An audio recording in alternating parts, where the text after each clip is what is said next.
Hello and welcome to another Edufinet webinar. Today's webinar will be about sustainable finance because this week is the European Sustainable Development Week. So this is one of Edufinet's project actions aimed towards participating in this week.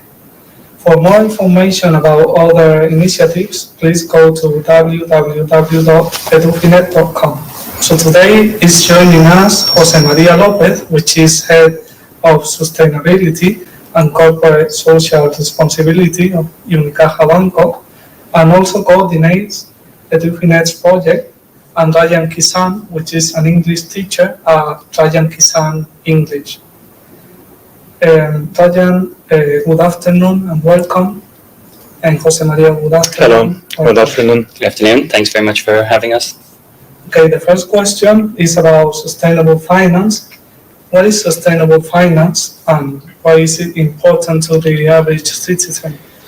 Well, first of all, I think that more important than sustainable finance is this climate crisis we are going through. So in this context, I think we all are well aware that we are going through a very clear increase of the average temperature all over the world, and finance is trying to offer an answer to this topic, to this issue, and that is the importance of sustainable finance. Said briefly, it tries to offer people, companies, governments, tools to put an end to this crisis. And at the moment, sustainability is in every aspect of our lives. Even, I think, a couple of weeks ago, Pedro Sanchez, he gave a talk saying that we should all take off our ties. So it's good that we're all listening to the Prime Minister, because he's saying that will help to reduce the energy costs. Well, we see sustainability everywhere. Exactly. And I think we are using too much this concept. Mm-hmm. Finally, we tend to think that everything must be sustainable. But first of all, we should think about what we think that is sustainable. What defines what is sustainable and what is Well, not? mainly going back to the climate crisis, what things that have to do with climate and environmental issues. For instance, in the development of economic activity, we should pay attention, of course, to the economic and the financial results, but as well, we should pay attention to externalities, negative externalities. I mean, how this economic development is affecting the environment. And unluckily, through these 200 years after the Industrial Revolution, I think we haven't paid much attention to this, and now we should. Well, you said sustainability is everywhere nowadays, and another acronym that is everywhere is ESG, environmental, social, and governance. What is ESG? Yes, What is yes, its relation to climate change? It's just what I wanted to add. Environment, climate in the first place. But beyond that, we have to pay attention to social topics, how this impacts, how this affects as well people.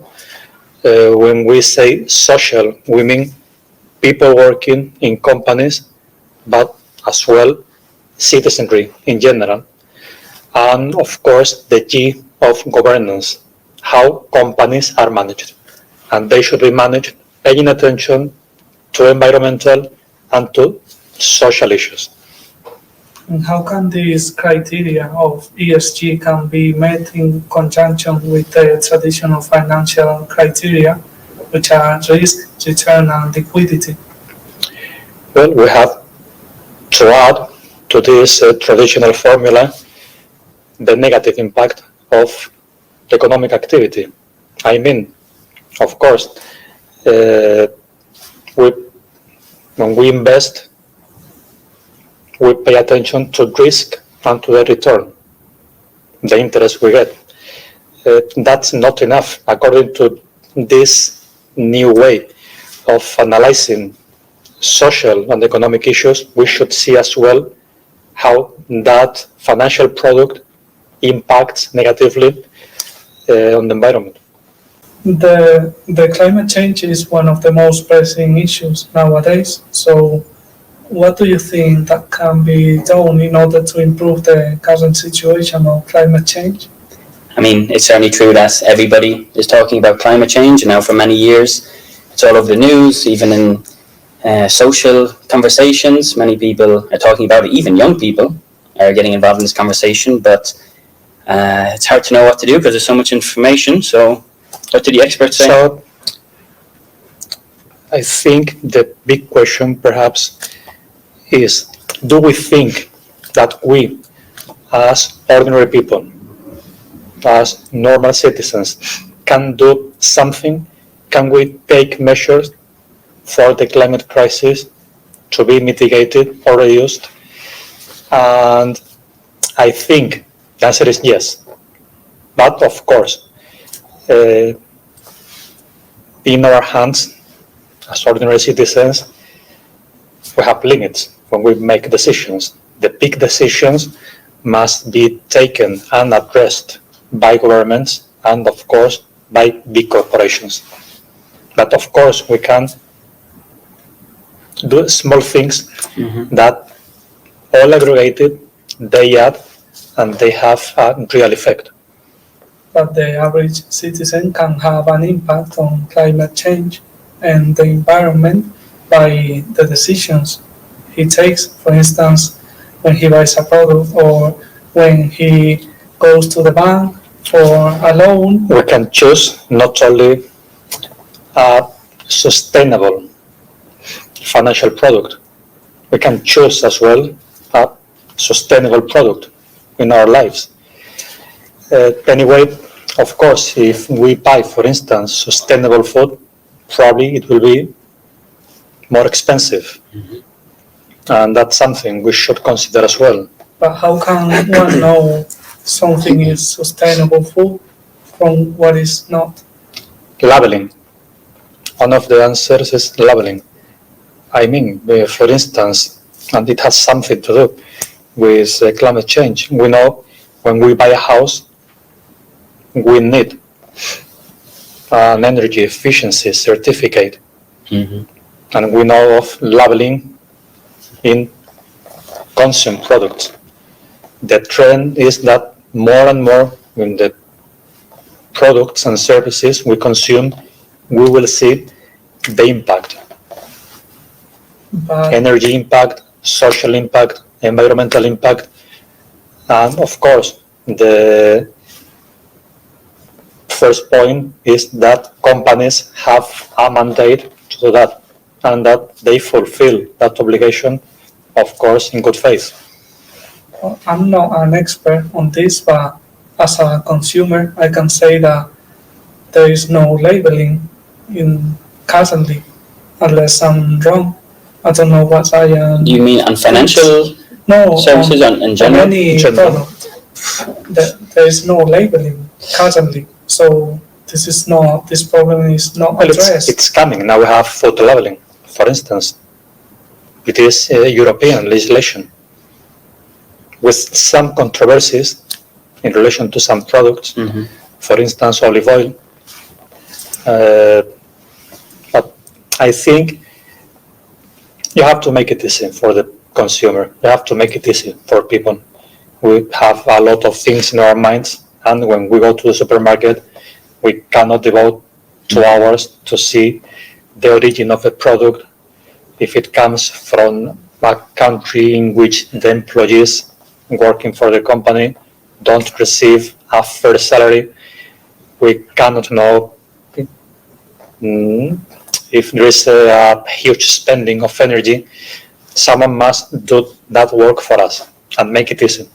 If not, these are nudges, I think. In some occasion, I have spoken about this, and this works for economic affairs. So it should work as well for consuming. But Yeah, this is the last chain the last part of the big chain.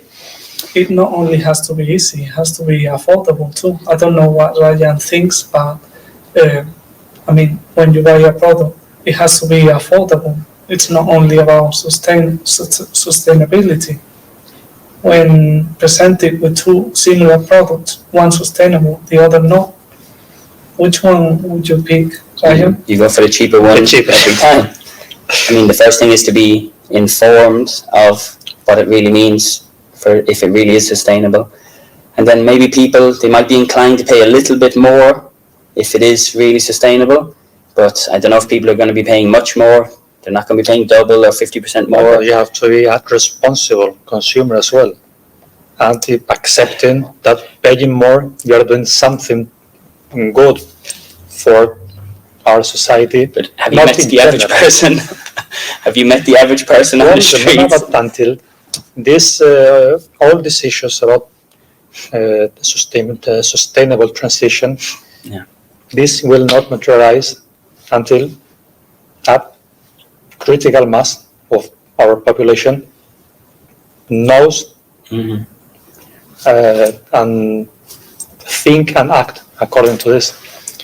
Well, I'm thinking that won't be achieved until all of the product range that you have in a supermarket, all of them are sustainable. So the prices naturally will be higher. So you won't have any other option. You have to choose a sustainable one.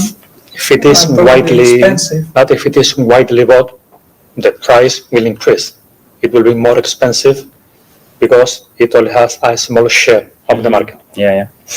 And if we go back, I think the financial system offers good examples for this. If we go back to finance and sustainable products, the answer or the question would be, do you prefer a product, an investment product with a high return and a bad performance in terms of ESG, or the opposite? But people, I think, have to, at least in my case, I would have to know that it truly is sustainable and not just a label.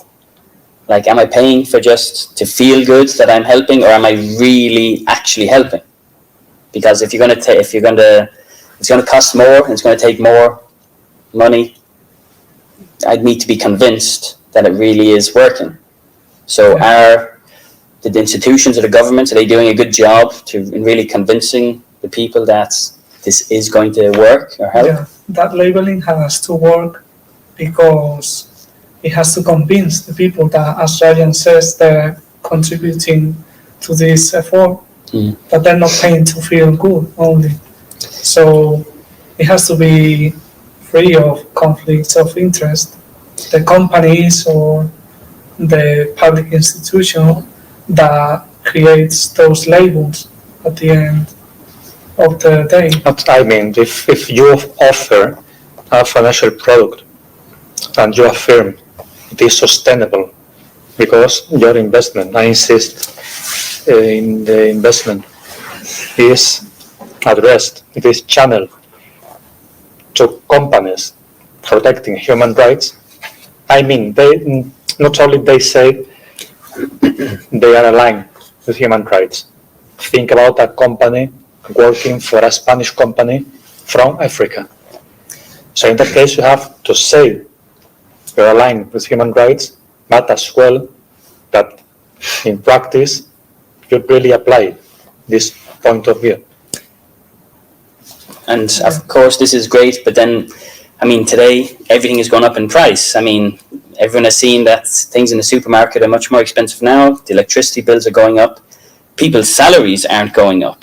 So what then are you going to tell a family, a husband and a wife that have a couple of kids and are struggling to pay their rent and to put food on the table, and then now you're going to tell them, now you need to think about the environment when they can... Well, you have added something very interesting to this conversation. It is the energy crisis.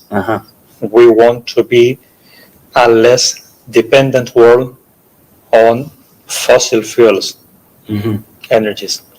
But now in the geopolitical situation we live,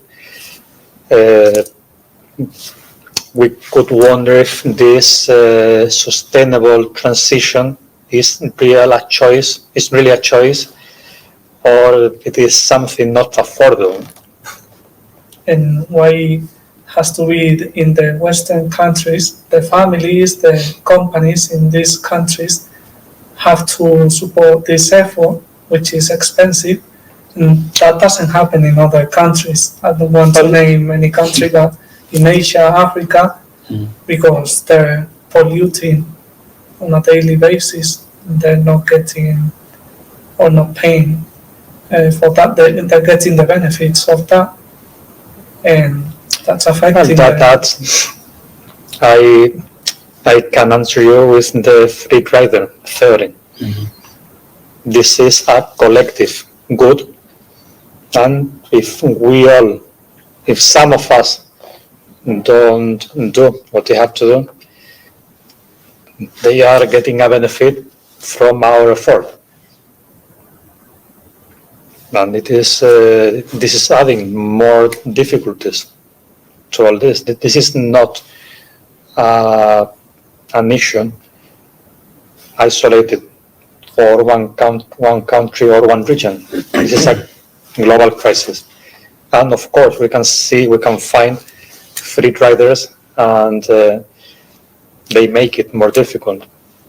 But that's always been the case, and that's the reality of the world as well, right? That one person or a small group of people or country, they make great developments in a certain area, and then another person or group of people can just take advantage of that for free.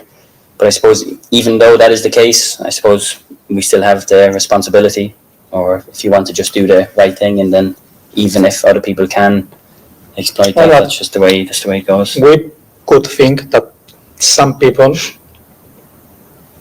is willing to pay more for goods and services if they have this ESG label.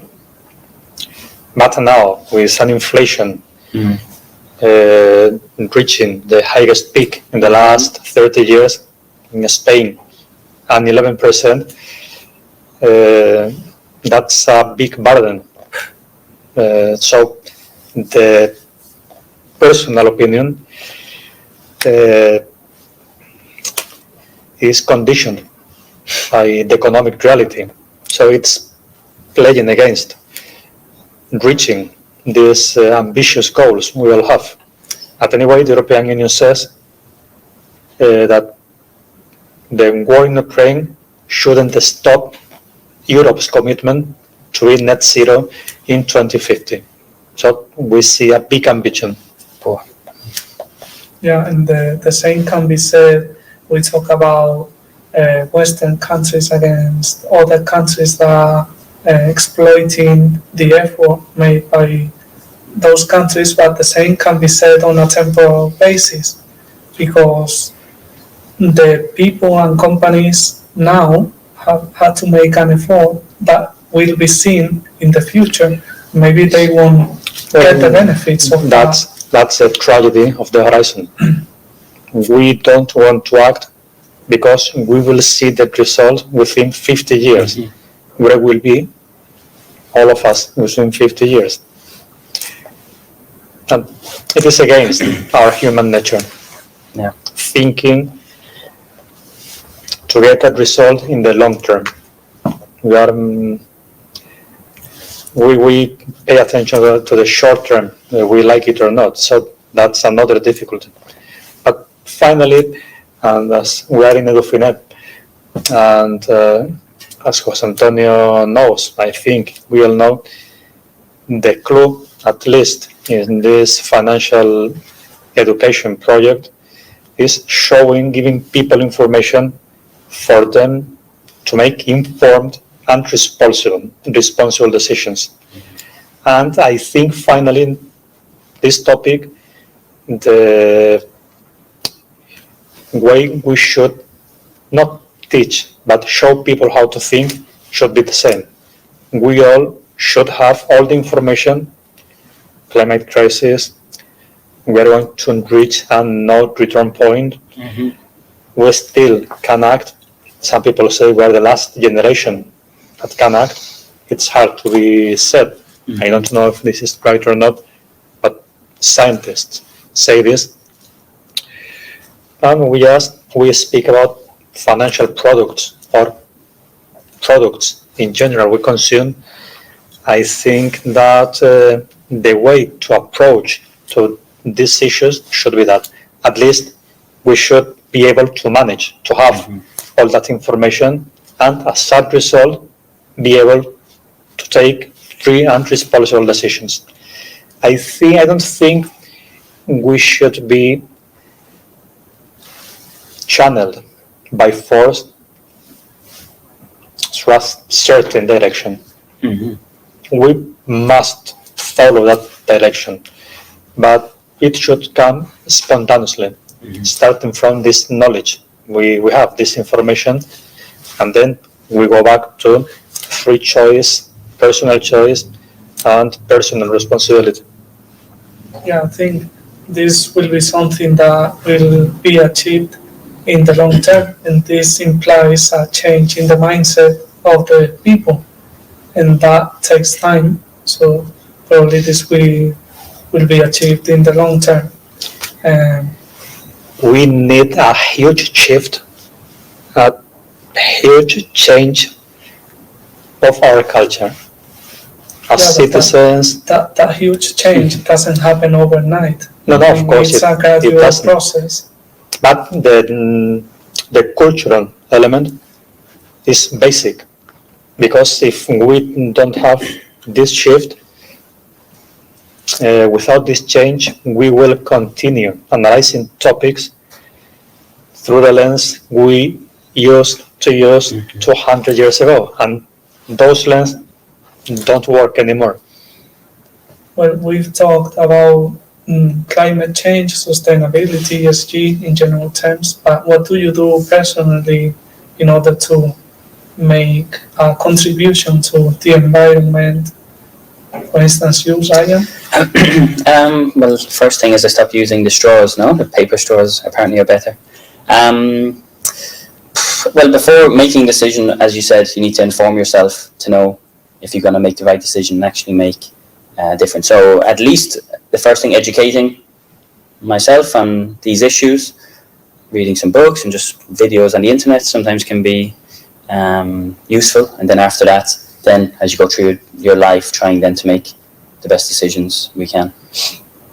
Yeah. And what about you? It's a very difficult question. What do we do in our lives? Well, at least I think all of us, and not only me, when we do something, I think we are starting to add to our thinking the ESG criteria. For instance, if you buy a washing machine, you pay attention to the energy consumed, the energy efficiency. And it is something that particularly I do in my life. When I buy things, I pay attention to this new way of thinking. And of course, if I see even paying a little bit more, I can get, as I said in my example, a washing machine. It is that one with the highest energy efficiency. In the long term or in the medium term, it is not more expensive because you don't pay so much in your bills. Okay.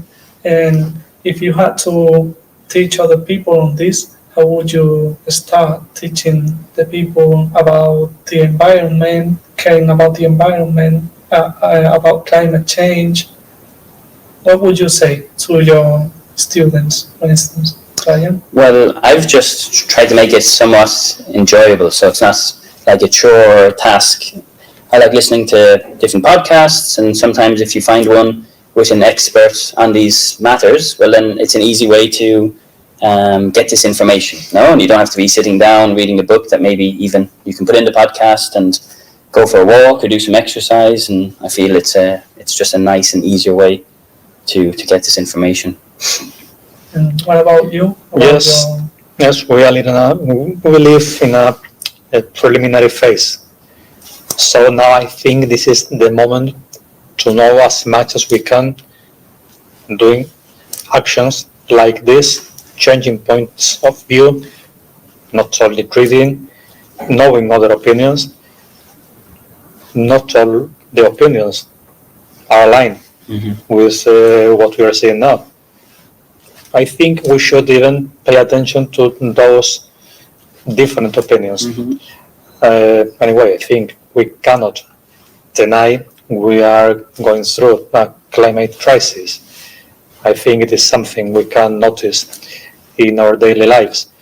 But we are in the moment of action. But for developing a good action, we must know where you want to go. So I think now it's a moment of knowing, getting information, changing points of view, and next we will start to make decisions. For instance, now I don't buy the newspaper in paper. I thought I would never be able to do this, but I've get used to read the newspaper online. Well, Yeah, I think that's important. Not only have information about this issue, but also to give example on a personal basis to your family or even from public leaders. I think it's very important that they give example to the general population with their actions. Because if not, this will be. But I see as well younger people, they're including this point of view in their DNA. They have it already. I see it in my children. So they tell me things I would have never said when I was 20 or 15. And this new trend, I think, is consolidating. And, well, I'm a man in the middle of life, more or less. But I think the big change will come when younger people occupy our positions. Would you say the same, Ryan? You're in contact with younger students. What do they think about these issues? Basically the same as what Maria said. It's on young people's minds, and they do talk about it, and often enough, and maybe even more than they should or you would like. So I think it's certainly the case that if anything's going to happen, it's definitely going to happen with this younger generation, and well, hopefully it will. About equality. They have had different sense about equality in our societies, not only between men and women, equality in general. And I see a big change. And when they make decisions, not for their own lives, but with impact in our societies, we are starting to do things. But finally, the big change will come then. Well, I think it's a good message and a hopeful one to finish this EdufiTalk, talking about the younger generation, taking these issues more present in their daily lives. So I don't know if you want to add anything else, or I think we should continue developing these talks. And well, why not? Why not? Perhaps next day we should bring with us young people to know just how they think, without the middleman, without what we think for them. They should explain it, and I think we could be very surprised for good. Yeah. So I think we can finish with that sentence. So it's a positive message for our audience. So thank you again for being here with us today, Ryan and Jose Maria.